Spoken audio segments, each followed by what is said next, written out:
Welcome to the fifth lecture in the 2008 Election Lecture Series sponsored by the Departments of Political Science and International Relations and the Department of Communication.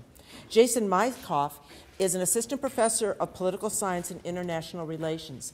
He arrived here at the University of Delaware in 2002 after completing his doctoral degree at The Ohio State University.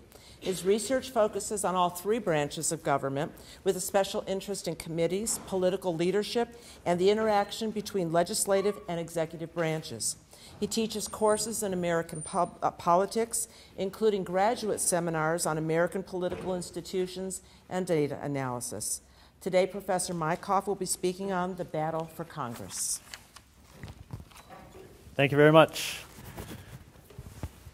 It's good to see all of you this afternoon. Today we'll be talking about the 2008 congressional elections. So, my name is Jason Mycoff, and I teach courses in American government generally. So I teach the Introduction to American Government course, the Congress course. So perhaps I will see some of you in those courses in the future. Today we're going to be talking about three primary things. We're going to start off with some basics of congressional elections. These are things that apply to pretty much all congressional elections and will help us have a firm footing for understanding the context of the 2008 election and thinking about the direction that that election is taking. After we cover congressional elections more broadly, we'll be discussing the House elections followed by the Senate elections, because the dynamics of each of those are quite different in terms of how the candidates are running and the likely outcomes and the effect on legislating in the next 2 to 4 years. So the first thing we need to be aware of is that there are a number of different elections going on within the 2008 election. Generally, people think of the presidential year elections as a presidential election that coincides with a congressional election. But really, you've got multiple elections going on in each state across the country. So in the House of Representatives, all 435 seats are open in this election. And because the Democrats have a majority in the House of Representatives right now, they have 233 seats up in this election. The Republicans have 202 seats open in this election.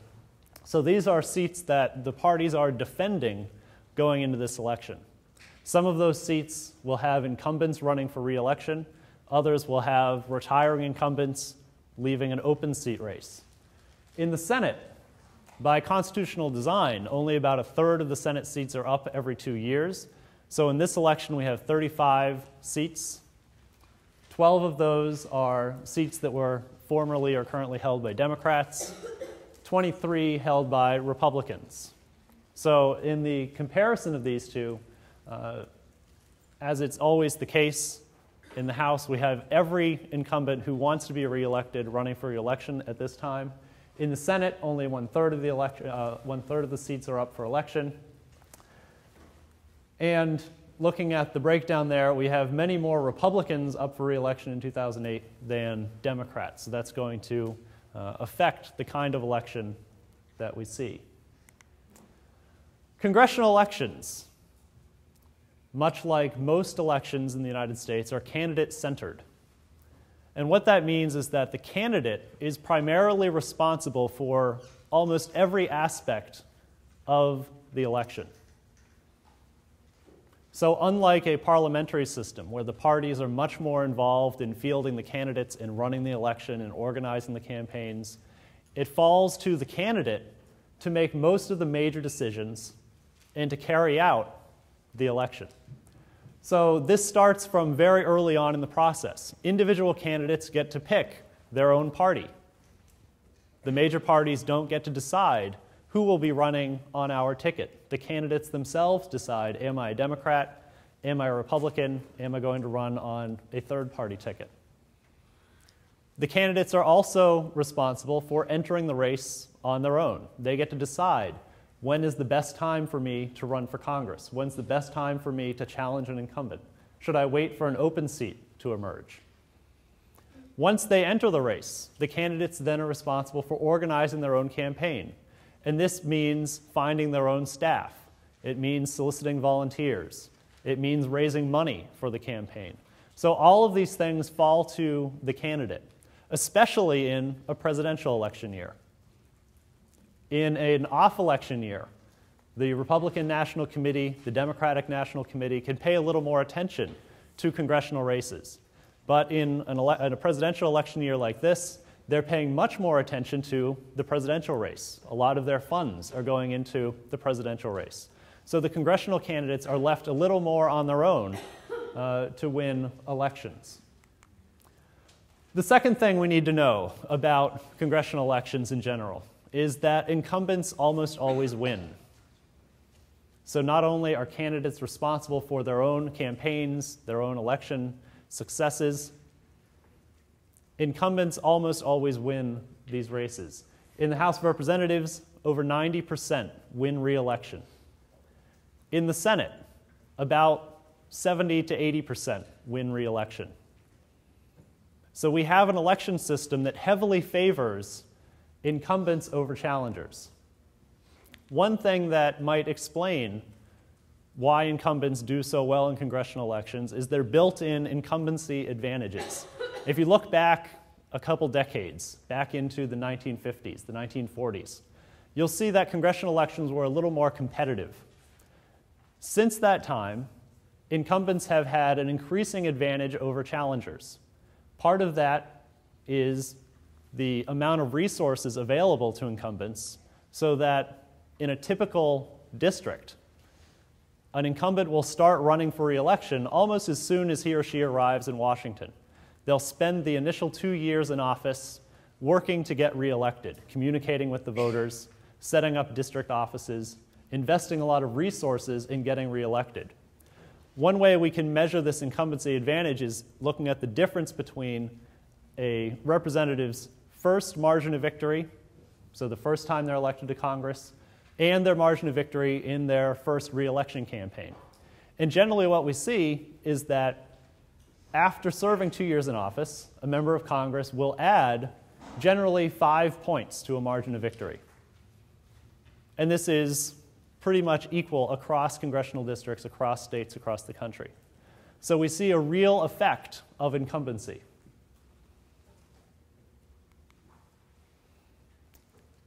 Even though these elections are primarily candidate-centered, the congressional parties do get involved. So both the House and Senate have Democratic organizations, Republican organizations that are dedicated to electing Democrats and Republicans. The participation of the parties, they add some organizational capacity. So each party has, for instance, resources in Washington to create political advertising. So they can make a standard ad and then fill in the name of a candidate, fill in the picture of a candidate. They can help put candidates in contact with likely contributors. They can put candidates in contact with people who have worked on campaigns for the party in the past. The biggest contribution that the parties generally make is in advertising. So the parties can spend money to buy advertising. Generally, this sort of advertising will target incumbents within the party who are at risk of losing and open seats. So they invest most of their resources into protecting their own incumbents and in open seat races. The rest of the congressional races are pretty much left alone by the party organizations. So the parties do get involved somewhat, but generally, they're going to be focusing heavily on the most competitive races, those with at-risk incumbents and those with open seats. Congressional elections are essentially fought on 2 levels. Candidates for office are, of course, paying attention to their own district, their own particular race, but they're also affected by national factors, something we call the national political tides. So first, at the district level, candidates for office are, of course, running against a specific opponent. So once they've won the primary election, they know who their opponent is going to be. They generally know what issues the constituency is interested in. and they prosecute their campaign based on those issues, based on a specific opponent in the election. And there are a few things that all of these candidates try to do. The first and most important has to do with name recognition. If you think about your own voting tendencies when you walk into the voting booth, if you didn't know anything else about the election, you walk in, you look at the ballot, the first thing you might look at is party ID. Which one is the Democrat, which one is the Republican? For most voters, that is a very important signal. I generally vote for the Democrat, I generally vote for the Republican. The second thing you might notice is, I know this name, I've never heard of this name before. And when confronted with that kind of choice, many voters choose the name they recognize. They choose the name that's familiar to them. So the first thing that candidates try to do is reach out to the constituency and build a name brand. There are many popular name brands in American politics. Bush, Clinton, Kennedy, right? Everyone knows these names. Here in Delaware, a very strong name, brand name, is Castle, Biden, Carper. These are names that most Delawareans are familiar with, most Delawareans know. So when they walk into the voting booth, they're going to recognize those names, they're going to see party ID, and they're going to say, I recognize this person, I've probably voted for this person in the past, I'm going to vote for this person again. So the first step is building that name recognition, trying to build a brand name that the candidate can run on in successive elections. Earlier I was talking about the incumbency advantage. One of the parts of that incumbency advantage is that this sort of brand name carries over from election to election. So after you've built up significant name recognition in the first election, your effort to build that brand further in the first re-election campaign is easier because a lot of voters already know that name. So you're building on the underlying knowledge of your name, of your positions in the district. The second thing that candidates try to do is take positions on the issues. So there are any number of local issues that can affect an election campaign. They can be economic issues, social issues, and these issues vary greatly from district to district. You can think about the different things that make up a congressional district, the different industries that you find in one district as opposed to another. How many farms are there in one district as opposed to another? So with differences across congressional districts, you have different issues that take center stage on that district's political agenda. So the candidates are taking positions on those local issues, trying to get an edge against their competition. The last thing candidates try to do is take credit for their accomplishments. And this generally applies more to the incumbents, who at that point have more accomplishments. So they get to take credit for the things they've done in Washington since winning election. They can take credit for the small things that members of Congress can credibly account for. These can be things like bringing funding to a local project. These can be things like working with specific constituents. There's something in Congress known as private legislation. These are bills that turn into laws that apply to only one person. Generally, they're immigration cases. So if a member of Congress is able to help someone with an immigration case and pass this private law, that's something they can take credit for. So they're constantly taking credit for the things they've done in Washington, trying to demonstrate these are the things that I will continue to bring back to the district. So on the district level, the candidates are running against a specific opponent, they're talking about specific issues, and generally this is where the candidate has the most influence in the election. By framing their campaign in a specific way, by pursuing specific issues, by choosing to run a positive campaign, a negative campaign, these things can affect electability.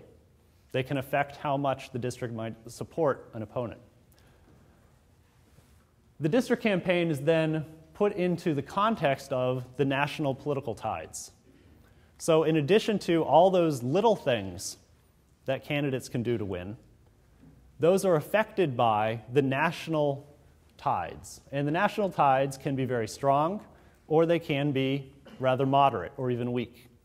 And the national tide simply means that the nation as a whole is looking to support the Democrats, is looking to support the Republicans. There are certain election years when one party is favored over the other. So for any number of different circumstances, the parties can get more support in the electorate in one particular election year than the next. And this is something that an individual member of Congress or an individual candidate for Congress really has very little control over. If you think about the big things that happen in this country, terror attacks, economic crises, economic success, victories in war, an individual member of Congress or an individual candidate for Congress really can't affect those things. Those are determined on the national scale, the international scale, and an individual member of Congress really can't do all that much about it. Can't change the direction of a war, can't change the direction of the economy. So these are things that can favor one party over the other and the candidates running within that party. So in the context of these national tides, individual candidates try to run the best campaign they can, shelter themselves from unfavorable national tides, and take advantage of favorable national tides. Moving to the 2008 election, the first thing we need to think about is which way is the national tide running? Is it running towards the Democrats? Is it running towards the Republicans? And I think in this election year, most people can come to the same conclusion about which way the tide is running. So which way is the tide running? Democrat, pretty strongly towards the Democrats. And there are some ways that we can measure this national tide. Now, there isn't a specific indicator that will show you this is precisely the advantage that one party has over the other. But there are some smaller indicators. When they're all running in the same direction, we can say that this is pretty clearly favoring one party or the other. Now, the first thing we can think about in 2008 is the last congressional election, the off-year election in 2006. In that election, as you can see on the screen here, no Republican won a Democratic seat. That means that during the 2006 election, this is in the House, the Senate, and even in the gubernatorial elections, Republicans were not able to defeat incumbent Democrats. They weren't even able to win seats that were formerly controlled by a Democrat, so an open seat that was formerly controlled by a Democrat. What this means is, going from the 2006 into 2008 election cycle, you have strong success in the Democratic Party, you have the Republican Party losing seats. So this sets up the initial context for the 2008 election, that initial storyline. The second factor we might look at is at the top of the ticket. What is presidential approval looking like going into the 2008 election? George Bush, probably more than most presidents, has enjoyed impressive support in the public. So in the days after the 9/11 attacks, George Bush is setting near record levels of support in the public. And this week, last week, George Bush's approval rating was a bit down from those lofty heights, with approval running around 29%. These are numbers from the NBC Wall Street Journal poll taken about a week ago. But they're generally reflective of all of these polls. So the numbers may be a little higher or lower in different polls, but they're generally all the same, is that about a third of the country supports President Bush, approves of the job he's been doing. About 2/3 disapprove of that job. Now, you might ask yourself, well, this is interesting, but President Bush isn't running for re-election. Why does it really matter all that much what the country thinks of George Bush? Well, there are a couple reasons. So one, as the president, George Bush is the head of the Republican Party. So there's a bit of guilt by association going on here. So if President Bush has low approval ratings and he's a Republican, some of that rubs off on the Republican national brand. So we're thinking about the national tide, we're thinking about things that individual candidates for office can't affect. They certainly can't affect George Bush's approval rating. But Republicans are earning, for lack of a better word, some of that disapproval from George Bush. Another way that the presidential approval affects congressional elections, affects the national tides, is George Bush's ability, as the head of the Republican Party, to campaign for his ticket. If you look back through congressional elections over time, what you see is the president has a strong role in going out and campaigning for members of Congress, campaigning for challengers in congressional elections. He also has a role in raising money for the party, raising money for individual candidates. So if you look back at the Clinton presidency or the 2002 midterm election, both Presidents Clinton and Bush hit the campaign trail. They would embrace candidates arm in arm. They'd raise their hands together and say, vote for this Democratic candidate, vote for this Republican candidate. They had a warm reception in the audience. Also, they were both able to go out and raise a ton of money for Republicans, raise money for Democrats. In this election cycle, you would be very hard-pressed to find a Republican candidate for Congress who is running to the president and asking the president to come to my district, come and meet the voters. I want to stand next to you on stage. In fact, most times that President Bush has hit the campaign trail, primarily to raise money, the candidates have other activities going on that they just can't get away from. Right? They don't want to be seen in public with George Bush because he has high disapproval. Why stand next to a candidate or stand next to a president who has such high disapproval? So President Bush is still very effective at raising money for the Republican Party. That's mostly the role he's been taking on in this election. He'll hit the campaign circuit, he'll raise money, but he'll do it in a very low-key, private way. He's not been embraced by candidates publicly. The next thing we can look at as an indicator of the national tide is how voters view the two parties in terms of their desires for control of the Congress. So this is a generic question that a lot of different polls ask, and that is, which party would you like to have control of the Congress? And if we look at the results here, Democrats have 49%, Republicans 36%, which means that nearly half of the public would like to see a Democratic Congress, a democratically controlled Congress. Closer to a third would like to see a Republican-controlled Congress. Again, because this is the national tide, in a specific district, these percentages would change. So when you put actual candidates with actual names and faces, actual political histories, it's possible that Republicans will be getting 90% support in some districts. But the generic question, people are more predisposed towards Democrats than Republicans. And this 13-point gap makes it very difficult for Republicans in tight elections because if the two candidates would be perceived as even on an even playing field, if you tilt the playing field in favor of the Democrats, it's going to put a Democrat in office. So a lot of Republicans who might otherwise win election in another congressional election may lose this time because of the national tide. Our final indicator is the national right track, wrong track indicator. And this is a question pollsters ask about the direction of the country. Are we generally on the right track? Are we on the wrong track? Last week, the right track, wrong track was divided 12% to 77%. I just saw an ABC Washington Post poll where the wrong track had 90% of voters.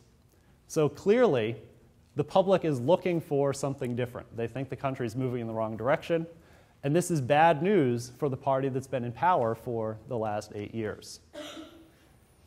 So all of these indicators are unanimous in the sense that we're moving towards the Democratic Party, moving away from the Republican Party.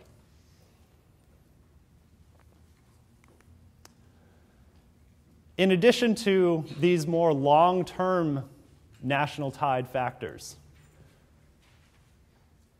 something that has really started to dog the Republican Party is the bad economy.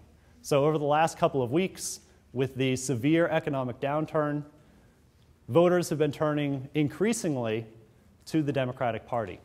This is a figure I saw that equates the S&P 500s fall with McCain's public support. So this isn't the Republicans generally, but it shows that as the economy has been getting worse over the last couple weeks, it's correlated with decreasing support for John McCain. It's correlated with that question about the right track and the wrong track. So as voters are increasingly concerned about the bad economy, they think that the wrong track is being followed, support for Republican candidates is going down. So on the national level, the national tide makes it very likely that the Democrats are going to do well, that the Republicans are going to do poorly. But the election will ultimately be decided on the individual district level. So the context is good for Democrats, bad for Republicans. But remember that about 90% of incumbents who seek re-election win re-election. So even though it's a bad year to be a Republican running for office, some of them, most of them, are still going to win. It's those candidates who find themselves on the margins that the national tides may be decisive in knocking them out of office. So what we're looking at for the 2008 House election, we start off with a Democratic majority of 233 to 202, giving the Democrats a small margin, but enough to effectively govern. In the 2008 election, the Democrats are likely to expand that majority. The real question is, how much are they going to expand that majority? How many seats are they going to pick up? Now, I've been following the predictions made by Republican pundits, Democratic pundits, thinking about what Nancy Pelosi has to say, what John Boehner has to say. And generally, the leadership teams of both the Republican and Democratic congressional committees feel that the Democrats are going to pick up some seats. The question is, how many will it be? And the rough estimate is somewhere between 10 and 20 seats. If the economy continues to slide the way it is, if the national tides keep getting stronger over the next 3 weeks, it's likely that that number could get larger, that the Democratic majority could increase by 25 seats. It could increase by 30 seats. It just depends on how bad that tide gets for Republicans. Another factor to consider is that all of the Democratic incumbents are likely to win. So because we're looking at the marginal seats, those marginal Democrats that may have lost in an even playing field year, because the tide is so strong in their favor, they're likely to hold on and win. Now, the House of Representatives is interesting. It's interesting that the Democrats will be expanding their majority. It'll be interesting to see the outcome of some of these individual races. We're not going to discuss all 435 today. That might be a little painful. But as a majority rules institution, you need 218 votes in the House of Representatives. The Democrats have that right now. If they pick up more seats, they'll still have that majority. So from the Democratic leadership's perspective, it's always nice to have more seats. It means you can afford to have some of your members voting against you on occasion, and you can still have a governing majority. You can still win just about every vote. But in reality, not much is going to change if you add 10, 20 Democrats to the House majority. They still have the majority. They're still going to be able to vote on what they want. So regardless of the outcome, the Democrats are likely to control that majority in the House. The Senate, however, is a little more interesting in terms of the implications for governing over the next few years. So looking at the Senate, the Democrats have a very narrow majority right now, a 51-49 majority. That 51-49 majority includes two independent senators, Lieberman and Sanders. One question is, how much longer will that majority include Lieberman? As his statements on the campaign trail have indicated, he's rather upset with the Democrats. As the responses from the Senate leadership have indicated, they're a little upset with Lieberman also. So Lieberman may be an independent caucusing with the Republicans when the session opens in January. But the Democrats are on a quest for 60 Senate seats. 60 Senate seats means that they would have a filibuster-proof majority in the Senate.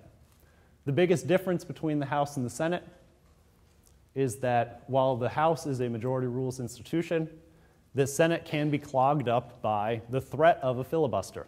And it takes 60 votes to invoke cloture to stop the filibuster. So the Democrats would really like to get 60 votes, because then they, much like their House counterparts, could do pretty much whatever they wanted, as long as they held on to those 60 votes. And this would make a dramatic change. So right now, the Democrats and Republicans are very equal in the Senate.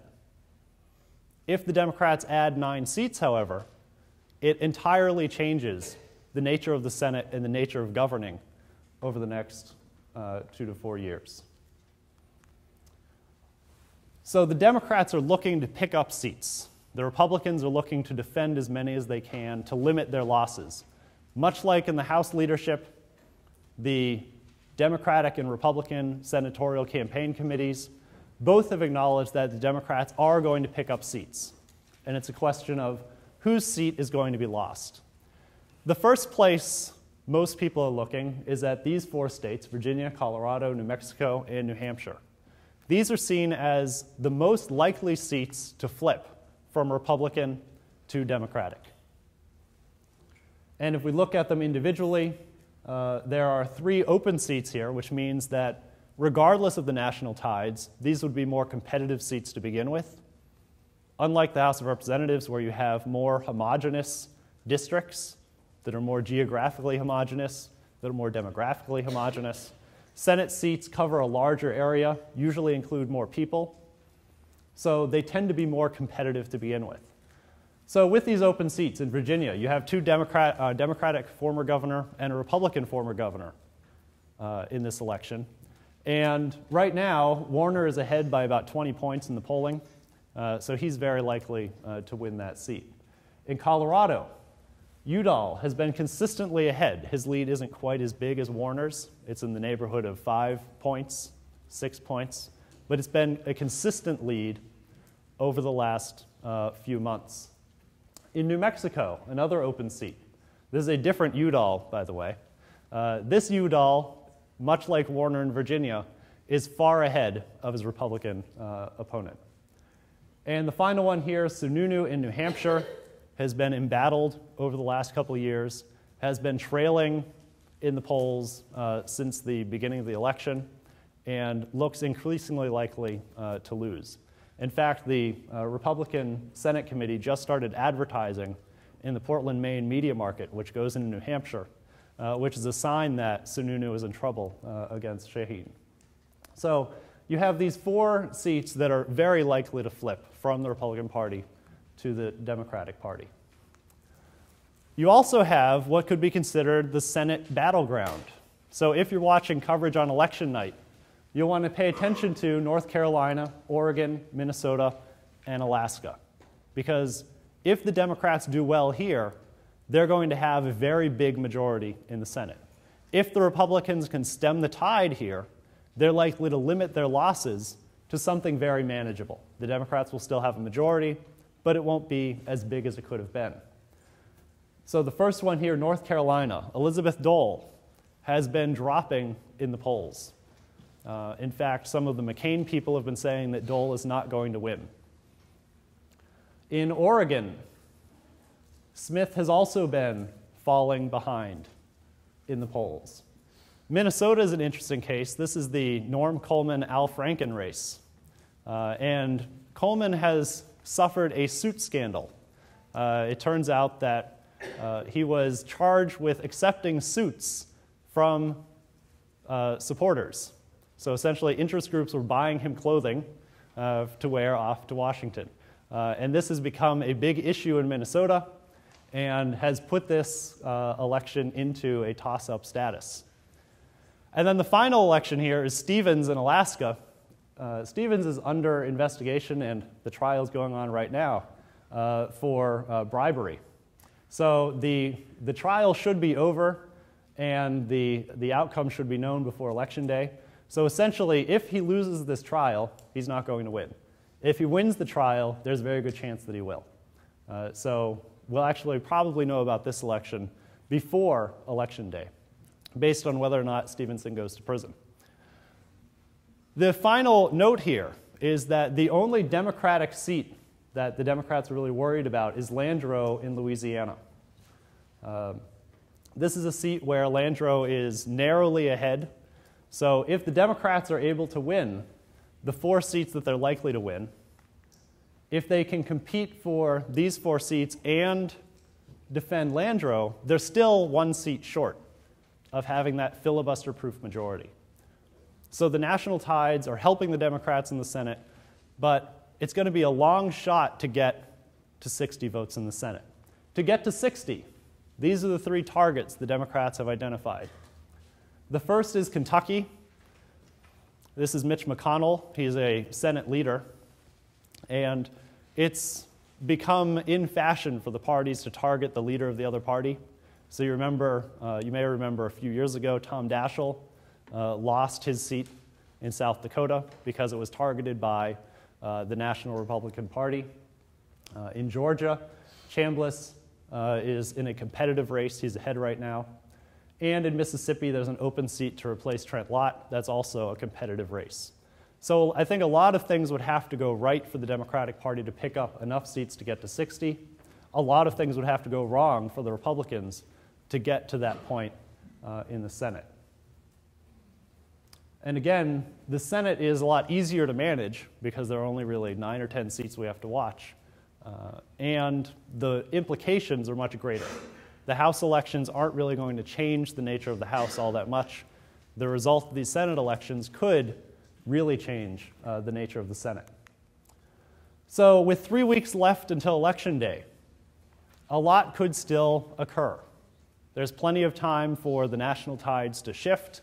There's plenty of time for individual candidates to make up ground, for individual candidates to make mistakes that push them backwards with their support in the public. But in conclusion, the Democrats are likely to build on their majorities in both the House and the Senate. They have a chance to get to 60. Personally, I'm not sure that they're going to be able to do that. I think that they're likely to win those first 4 seats, and then it may be a sort of an even distribution in the other seats, which means that the Democrats build on their majority, but they don't get to that filibuster-proof level.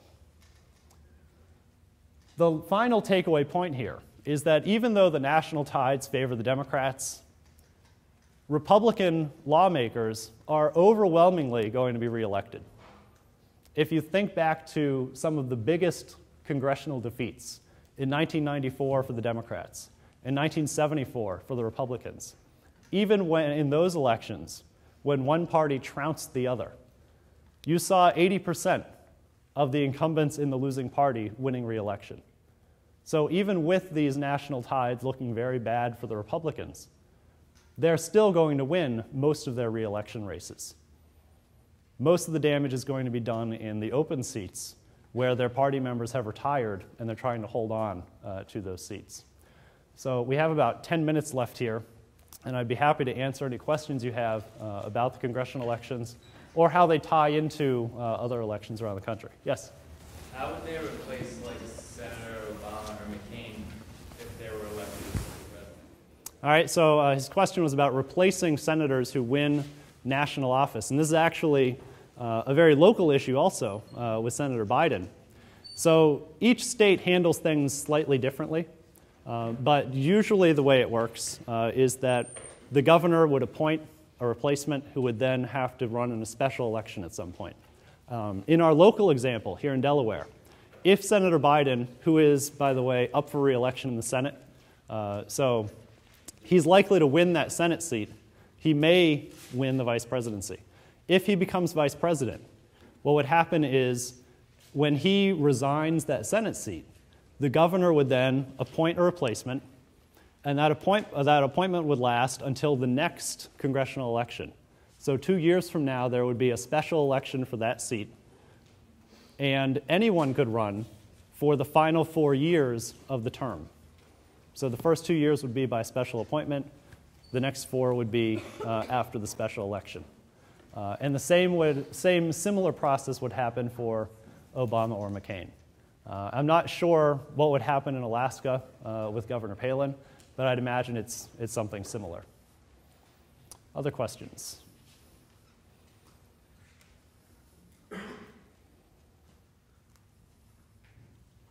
Yes?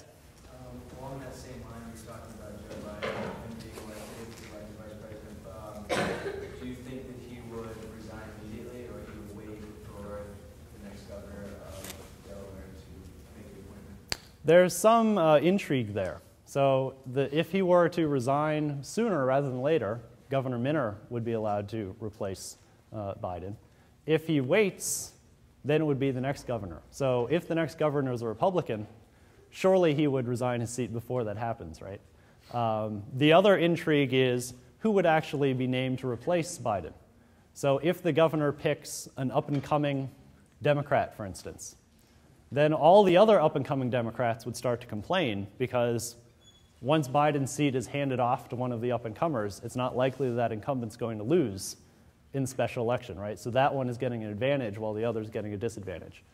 The other option is that the governor might appoint a senior statesman of the party, someone who's not interested in keeping the seat forever, who would hold the seat for 2 years, and then all of the up-and-comers, Democratic and Republican, could run for the seat in more of a fair open seat election.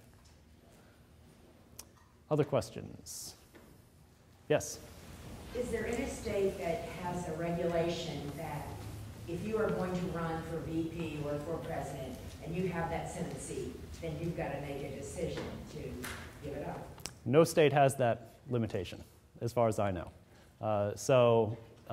There are some who decide to give up their seat. So when Dole ran for president in 1996, he decided he was going to resign his seat in the Senate so he could devote all of his attention to the presidential race, but that was a personal decision.